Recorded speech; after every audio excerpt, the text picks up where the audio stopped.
Hey guys, what's going on? This is Tom with the Strength Agenda and another Tom Talks, answering your guys' questions. This next question I got a lot of, but I was kind of actually, I wouldn't say nervous, just a little uneasy about doing this one.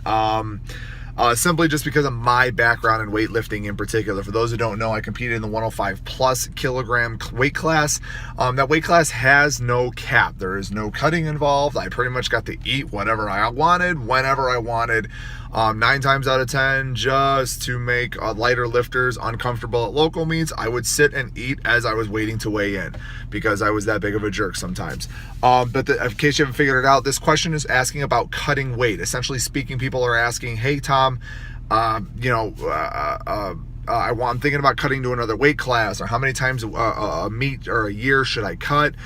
Just all sorts of situations about cutting weight, and essentially when is the right time to cut weight. So I'm going to do my best to give my answer to this question, but just keep in mind I was in a limitless class. I'd never had to cut weight, so this is all just my experience from my teammates at Cal Strength to MDUSA to what I'm experiencing now as a coach at the Strength Agenda. First off, my general philosophy about cutting weight is I never ask anybody to cut weight. When they first come to me and say they want to get into weightlifting, I ask what their weight class is. If they're right on the line, I'll kind of give them some guidance, but I will never say somebody has to cut into a weight class. Why?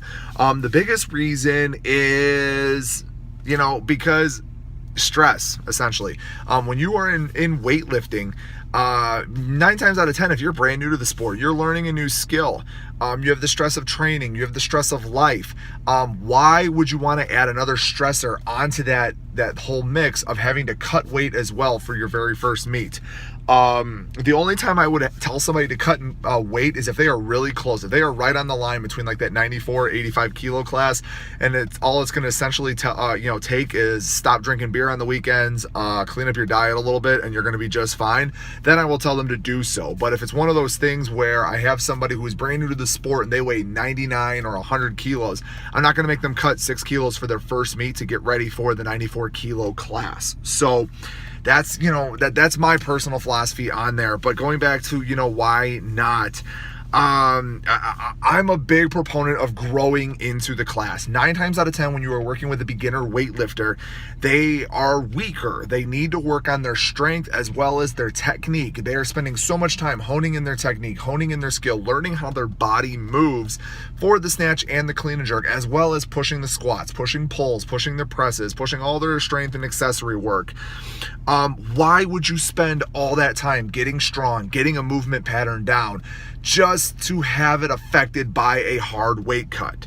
The first few times you have to cut weight, it's hard on your body. Your body's not used to it. It has no idea what's going on. You have no idea how your body's going to react to the cut. So why spend so much time working to build up your technique, build up your strength, just to have it affected by a weight cut and not feel the same way at a meet, your first meet or your second meet or whatever meet, feel the same way as you have been feeling during training and your prep leading up to that meet. Again, that's just me, but that's how I feel. And if you're light in a weight class, like let's use my example of my 100 kilo lifter.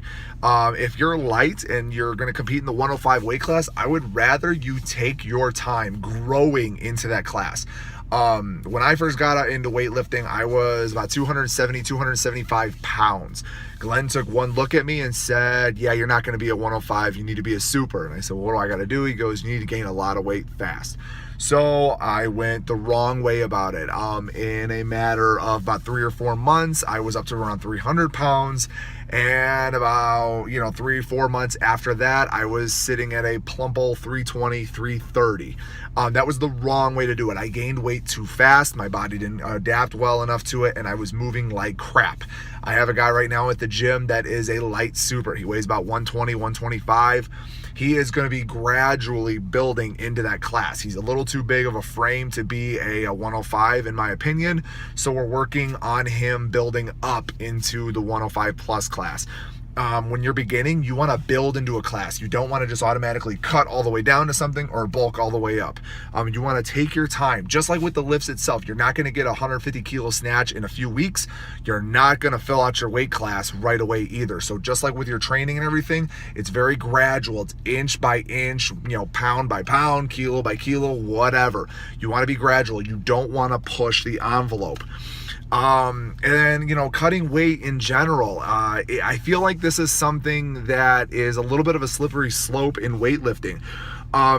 If you are a coach that requires your athlete to cut the weight for their weight class at every single meet that they do that is not a national competition, shame on you. Especially the lighter weight classes. Cutting weight is hard. It's hard on the body. It puts a lot of stress on the body. I am a firm believer that if you are in a weight class conscious sport, you should not have to cut weight no more than 2 or 3 times a year, maybe 4 times if you are at the level of competing at international competitions on top of the national events. If you are cutting weight for a competition, it should only be for national meets. Other than that, I feel like just lift, go have some fun, try to improve your total. Just don't get too carried away. Try to stay around your weight class. We don't need anybody cutting from 99 kilos all the way down to 94. Try to stay in that 96, 97 range so you don't have so hard of a cut as you get closer to your meets that matter. Yeah, again, like I said, and the other thing too is with the weight cut, make sure they're spaced out. I had a lifter one time that was cutting weight repeatedly. She did a meet. She did about 3 meets in a 6 to 7 week span and cut weight for each one of them. Looking back on it now, I just should have put a kibosh on that one. I should have said no, but I didn't know any better. Make sure the weight cuts are spanned out. Again, there's a lot of stress on the body. That's a lot of fluctuation for somebody's body weight, especially in a lighter weight class. You don't want to put that much stress on the body. Like I said, it's going to affect you the day of the competition, so don't add any extra stress or irregularities on your body that it doesn't need. And then the little tidbit at the end of this video I wanted to share with you guys is meet rules. A lot of people are unaware of this rule that you can actually qualify for the weight class up. I'm going to use an example. I have a couple lifters that are really heavy. I have not really heavy, I shouldn't say. He competes in the 94 kilo class, but it's very hard for him to get down to the 94 kilo class. He's very lean. So what he can do is he can actually qualify for nationals as a 105. And then at the technical meeting, I can declare him as a 94. Now, since his total would be higher in the 105 class, that doesn't automatically, his total isn't put where it should be in the 94 kilo class, if that makes sense. So let's just say the total is 305, which I believe it is. If he totaled like 307, qualified for nationals as a 105, then at the technical meeting declared him for a 94, he wouldn't automatically get put where all the lifters with the 307 total are.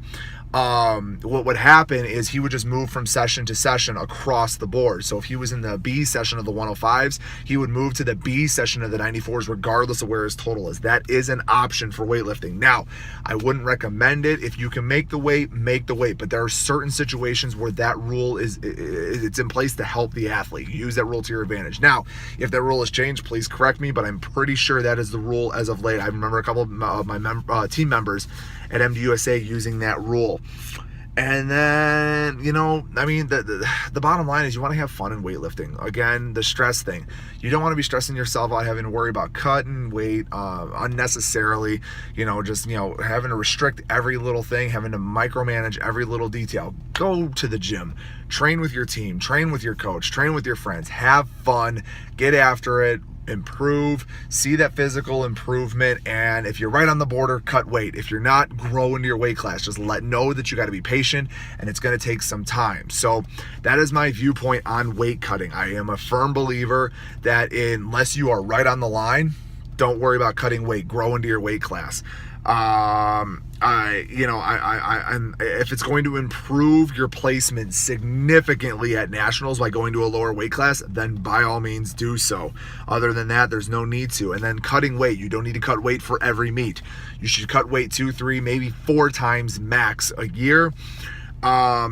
be patient and, have fun with it. There is no need to, stress yourself out or something you don't need to stress out about. So hopefully that helps you guys out. Hopefully that answers your question. If you guys have any other questions, anything you would like to for me to talk about on these videos, comment below, go to our Instagram, go to our Facebook, shoot us a message, and we're looking forward to getting your guys' questions. Hopefully all this content is helping you guys out. We're having a blast putting it out, and we are looking forward to bigger and better projects from the Strength Agenda. Until then, take care, guys.